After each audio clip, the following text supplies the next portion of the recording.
She accused me of being violent, then forgot I had the group chat, where she planned it all. The police broke down my front door at 6:13 in the morning. My mom screamed. I was still half asleep when two officers pinned me to the floor, my face pressed into the carpet, one knee grinding into my spine. "Why did you hit her, Alex?" one of them shouted. I couldn't even respond. I didn't know what they were talking about. I kept saying, "What? What is happening?" But no one was listening. My mother stood in the hallway in her bathrobe, crying, begging them to explain what I'd done. They cuffed me, read me my rights, and marched me out into the cold morning like I was some violent criminal. Our neighbors watched through their windows. Mr. Jordan from across the street stood on his porch, arms crossed, eyes judging. It was humiliating. At the station, I finally got the story. My ex-girlfriend, Lana, had filed a report saying I assaulted her after we broke up. She claimed I grabbed her, threw her against a wall, and gave her bruises. The officer showed me pictures of her neck and arms. Dark, ugly bruises. They looked real. She looked scared, but I didn't do that. I never touched her, ever. We'd broken up barely 3 weeks ago. Things were rocky toward the end, sure, but I ended it. I told her I couldn't deal with the constant arguing, the emotional whiplash, the guilt tripping. Lana had a way of turning every issue into a war. When I told her it was over, she stared at me for a long moment and just said, "You're going to regret this, Alex. You don't know who you're messing with." I thought she was just being dramatic.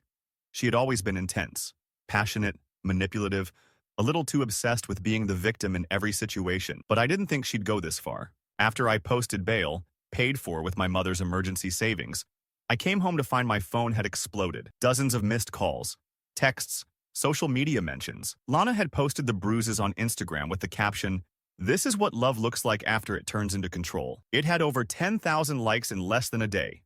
People were calling me a monster. My job, well, former job, had already issued a statement that I'd been placed on indefinite suspension pending investigation. They said they didn't tolerate violence. They didn't ask for my side of the story. Even my own friends were turning cold. My best friend Marcus texted, "Bro, tell me this isn't true." When I tried to explain, he left me on red. My roommate moved out the next day without a word. It felt like the entire world believed her. And why wouldn't they? She was beautiful, soft-spoken, with a gift for storytelling. I was the ex-boyfriend, a tech guy with a quiet nature and little social presence. I spent days barely functioning, just staring at the ceiling, wondering how my life could collapse so fast. My mom tried to comfort me, but I could see the doubt in her eyes, a tiny flicker of what if. Then, on the fourth night, something clicked. I remembered something stupid, something ridiculous. Months ago, when Lana and I were still dating, she created a group chat with her friends for my birthday. I hadn't looked at it since, but I remembered it was still on my phone. Out of desperation, I opened it. I scrolled up, just skimming old messages about balloons and cake ideas, until I saw something that made my heart slam in my chest. The chat had been active after we broke up. "Lana, I swear to God he thinks he can just leave me like that? Lamau, I'll ruin him." Friend 1, Becca. "Girl, don't let him slide. He needs to learn." Lana, "Watch this. I'll say he hit me. Who they gonna believe? Me or his boring ass?" Friend 2. "Wait, what? You serious?" Lana, "Dead ass. Give me a week." Friend 3, Tasha. "You're wild, but he deserves it, TBH." Lana, "Already got pics from when I fell last month. Gonna use those. Maybe darken them up a bit." Becca, "Yo, send them here. We can edit better." My hands were shaking. I took screenshots of everything. Every single message. My head spun. This wasn't just slander. This was a conspiracy. She planned it. And not only that, she bragged about it. It was like watching my own crucifixion be storyboarded by a committee. I didn't know what to do at first. I stared at the screen for hours. Should I go to the police? Would they believe me now? After everything, I had already been painted as violent, but I had to try. I went to a lawyer. He looked over the screenshots and whistled. "This is gold," he said. "You might actually be able to sue her for defamation and false reporting. If we prove intent." For the first time in weeks, I felt something close to hope, but I also felt rage. Cold, coiled, sharp-edged rage. Because Lana didn't just lie, she wanted to destroy me. And she nearly did.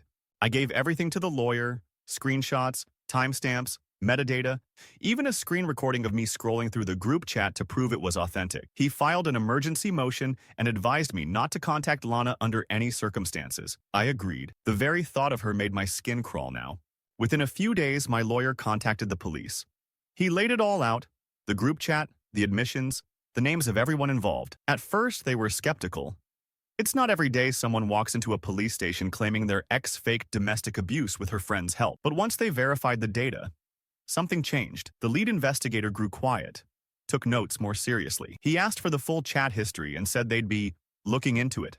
Meanwhile, Lana was doubling down. She went on TikTok, of course she did, and posted a teary-eyed video about survivors and not being afraid to speak your truth. It went viral. Hundreds of thousands of views in under 48 hours. People were stitching her video, praising her bravery. I was the faceless abuser she hinted at, and I had to sit there and watch her weaponize public sympathy while my name continued to rot. But something else happened too. A girl I didn't know messaged me on Instagram. Her name was Nia. She said she dated Lana's friend Becca briefly last year, and she'd seen her do something similar to another guy. She sent me screenshots of Becca joking about drama being free clout and ruining men for sport. It wasn't direct proof, but it gave me leverage. My lawyer called it a pattern of behavior. He said if we could get someone from that friend group to flip, the case would explode. We didn't have to wait long. About a week later, one of the girls in the group chat, Tasha, reached out to me via email. Her tone was apologetic, even scared. She said, "I didn't know Lana was going to go that far. She told us it was a prank. I never agreed to frame you." My lawyer invited her to his office. She came, visibly nervous, and gave a statement under oath. She even handed over her own screenshots, including one where Lana said, "He's too quiet to fight back. This'll be easy." That statement cracked everything open. The police re-interviewed Lana. She refused to turn over her phone. They got a warrant. What they found there lined up perfectly with the chat I had submitted. Unedited versions, voice memos where she laughed about making Alex cry, even a draft of the Instagram caption she eventually used with the bruises. I wasn't just vindicated. Lana was charged, filing a false police report, defamation, obstruction. When news of the investigation leaked, it was like the internet took a sharp breath. The same people who had praised her courage began deleting their supportive comments. Some accounts posted reaction videos calling her a fraud, a narcissist, a social media manipulator. Her followers dropped by the thousands. But none of that fixed the damage she'd done to me. I still had no job, no friends. My mental health was in shambles. I couldn't even walk into a store without feeling like everyone was watching me, whispering. Even though I'd been cleared by the cops, my name had been everywhere. My story hadn't gone viral the way hers did. It didn't have the same hook, the same tearful face, the same sensationalism. But I wasn't done yet. The legal process was slow, painfully slow. Her court date was set for 6 months out. In the meantime, I filed a civil lawsuit. Emotional distress, reputational damage, lost wages. And then something strange happened. A few journalists reached out. Small blogs mostly. They'd caught wind of the case and wanted to interview me. I was hesitant. I didn't want more eyes on me. But my lawyer said, if you're ever going to get your life back, people need to see the truth. In your words. So I did one interview, then another. I showed the reporter the group chat, the screenshots, the proof. I didn't sensationalize it. I didn't cry on camera or beg for sympathy. I just told the truth. That truth started to ripple. Suddenly, people began defending me in the comments. My name appeared in Reddit threads. This time, not as a villain, but as someone who'd been wrongfully accused. She accused him of abuse, then forgot he had the receipts, became a headline on a news site. TikTok stitched my video now. And that's when Lana broke her silence. She posted a long apology on Instagram. It was clearly written by a PR rep. She said she was deeply sorry for the pain caused by misleading information, and that she never intended for the situation to escalate to this point. But she never said my name. She never said she lied. She never said Alex. To the world, it sounded like remorse. To me, it was just another manipulation. I didn't care anymore. Not about her words, not about her fake tears, not about her followers.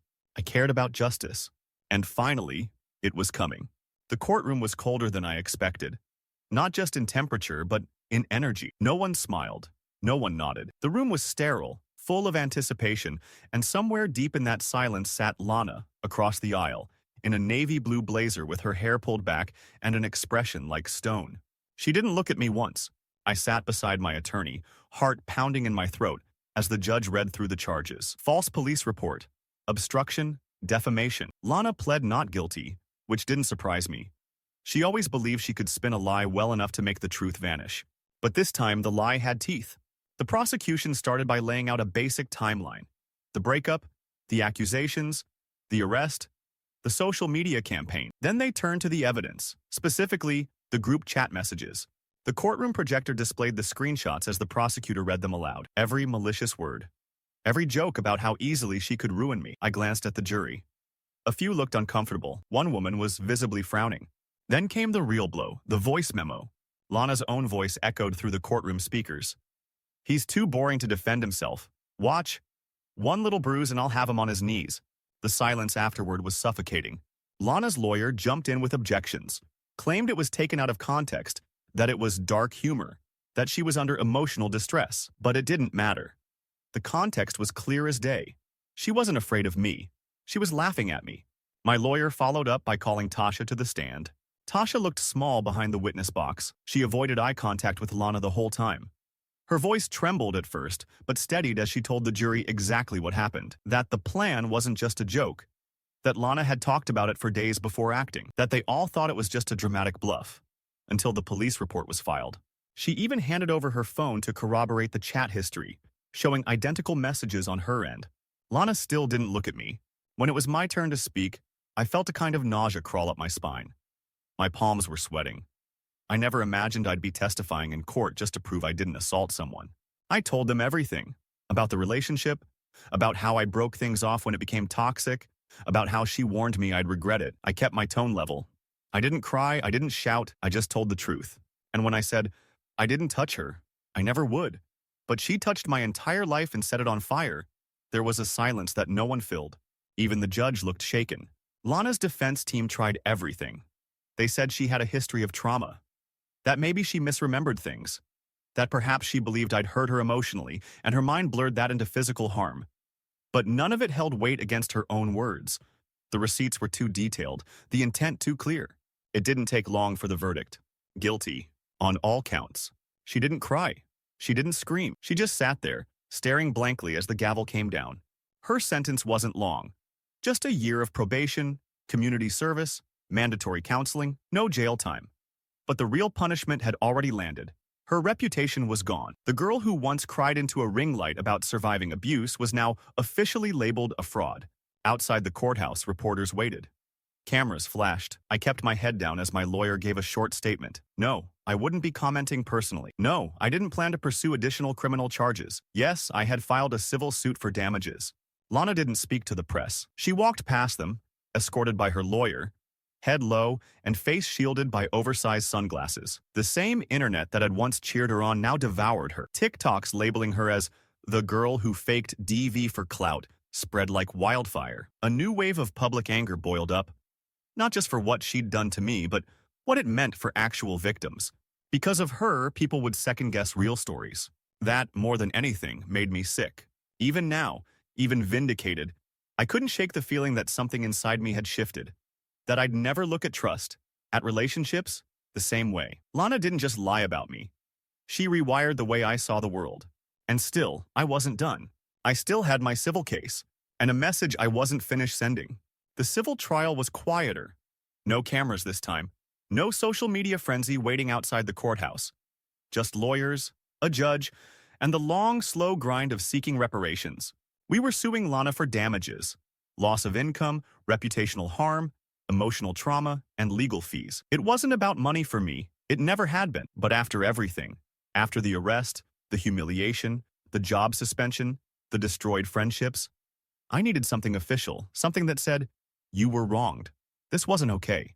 Lana's lawyer tried to settle before it reached trial. They offered $5,000. I didn't even have to think about it. My lawyer laughed when he responded. We had evidence. We had testimony. We had a national story behind us now, and Lana knew it. She walked into the courtroom that day with her head down. No makeup, no entourage. Just silence. For someone who once thrived on being the center of attention, the contrast was jarring. She took the stand. She tried to look remorseful, said she'd made a terrible mistake, said she wasn't thinking clearly and got swept up in her emotions. She never said, I lied, not once. She danced around it like the words were fire. But my lawyer didn't let her off easy. He asked her, point blank, did you tell your friends in writing that you planned to fabricate abuse? She hesitated. I said things that were exaggerated. And did you file a police report knowing those things were untrue? I didn't think. That's a yes or no, Ms. Rivers. She looked at me for the first time in months. There was no hatred in her eyes. No apology either. Just fatigue. Like someone who built a palace on sand and was watching it collapse in slow motion. Yes, she finally said. The judge ruled in our favor, $82,000 in damages. It wasn't life-changing money, but it was vindication. It was a stamp on paper that said what she did wasn't just cruel, it was illegal, destructive, and real. I felt like I could finally breathe again. A few weeks after the ruling, something unexpected happened. I got a letter, handwritten, no return address. Inside was a single page. The handwriting was shaky. You don't know me, but I followed your story. I was once in a relationship where I was actually hit, and no one believed me. Your story terrified me. I was scared it would make people like me even less believable. But then I watched how you handled it. Calm, respectful, focused on facts. You didn't attack her. You let the truth speak. I respect you for that. Thank you for not turning this into hate. Minus M. I sat with that letter for a long time because it was true. There were moments where I wanted to lash out, to scream at the world for believing her, for canceling me before asking a single question, but I didn't. And maybe, somehow, that mattered. The internet had largely moved on. Lana deleted most of her accounts. The few posts she left behind were buried in apology comments, mockery, and spam. Her name became a warning sign on certain forums. Don't pull Alana. Colleges she applied to for grad school quietly rejected her. One former friend messaged me saying she tried to blame it all on toxic people around her. Of course. Me? I started slowly rebuilding. My job offered me a reinstatement. I declined. Too many stares in that office, too much whispered speculation. I took contract work for a while. I moved to a smaller place, started therapy, adopted a dog named Pixel. He doesn't care about courtrooms or screenshots, just belly rubs and treats. Some of my old friends reached out, said they were sorry, that they didn't know what to believe. I didn't hate them. I just didn't go back. I kept telling myself, this isn't a story about revenge. It's a story about surviving. And still, sometimes I'd be in a grocery store and someone would glance at me too long, and I'd wonder, did they see her video before it got taken down? Do they know my face? Do they still think I did it? I might carry that shadow forever, but I also carry something else. I carry proof. I carry my name reclaimed. And that matters more. I never thought my name would become a hashtag. I never wanted it to be, but for a short while, it was. Not the way hers was, wrapped in performative sympathy and blind praise, but as a cautionary tale, as proof that public outrage can move faster than truth, and that one lie, well-aimed, can destroy a life in less time than it takes to load a video. In the months following the civil verdict, I kept waiting to feel something triumphant, vindicated, powerful, but the feeling never came. What came instead was silence. No more court dates, no more hate messages, no more panic attacks when someone knocked at the door, just long, quiet days filled with rebuilding and therapy. A lot of therapy. I used to think therapy was for broken people. Turns out it's for survivors. And I was one now, whether I liked it or not. I worked through the trauma, through the rage, through the guilt of wondering if I could have done something different. Maybe if I had walked away sooner. Maybe if I hadn't responded to her texts during that final week. Maybe if I had noticed the red flags earlier. But trauma doesn't work on logic. It builds its home in silence and whispers you deserved this. But I didn't. And every session helped me believe that a little more. I also started writing. At first it was just journaling, pouring out everything that happened in pages no one else would see. But eventually I realized that maybe someone should see. Not for sympathy, not for revenge, but to warn others, and to remind the quiet people like me, that they're not powerless. I published an anonymous blog post titled, I was accused of abuse. Then I showed the group chat where she planned it. It blew up overnight. People shared it. Some reached out with their own stories. Men and women. Stories of being accused. Stories of being falsely supported. Stories of pain, betrayal, survival. For the first time, I wasn't alone in what I'd been through. One woman wrote, I always believed that only men were capable of weaponizing lies like this. Your story shook me and made me realize it's about power, not gender. Thank you. Another said, I defended her. I reposted her video. I was part of the mob. I am so sorry. I never responded to most of them, not out of bitterness, but because I didn't need to anymore. Lana disappeared from public view. Her name faded. Her fake posts were scrubbed from most platforms, and her TikTok handle now led to a blank profile. Every once in a while, I'd get a message from someone who'd stumbled across the story late, shocked at the layers. But mostly, life just moved on. I got a new job, remote work. I liked the anonymity. Pixel curled at my feet most days while I typed code and drank coffee that was always slightly too strong. I moved into a better apartment. Smaller, but mine. Quiet, safe, and I finally started trusting people again. Slowly, carefully. I started dating someone too. Her name's Erin. We met at a bookstore. She dropped a copy of 1984 on my foot and apologized 4 times before I could even say it didn't hurt. She knew nothing about my past. I didn't tell her for months. When I did, she didn't blink. She just said, "I believe you." I cried that night harder than I did the day Lana was found guilty. Because that one sentence, from someone who had nothing to gain by saying it, broke through more than a dozen court rulings ever could. I still have the screenshots, the group chat, the messages, the memos. I keep them in a secure folder on a USB drive in my desk, not because I expect to need them again, but because they remind me of something I almost forgot. That silence doesn't mean safety. That lies are loud, but truth has staying power. And that the worst thing someone can take from you isn't your job or your friends or your dignity, it's your name. But it's also the one thing worth fighting for. I never hit her, but she hit me in every way that counted. My peace, my identity, my reality, and still, I'm here. I lived, I told the truth, and this time, the truth won. People don't want truth, they want stories. That's what someone told me once. But maybe, just maybe, if you tell the right story, the one rooted in truth, someone out there will listen, and that changes everything.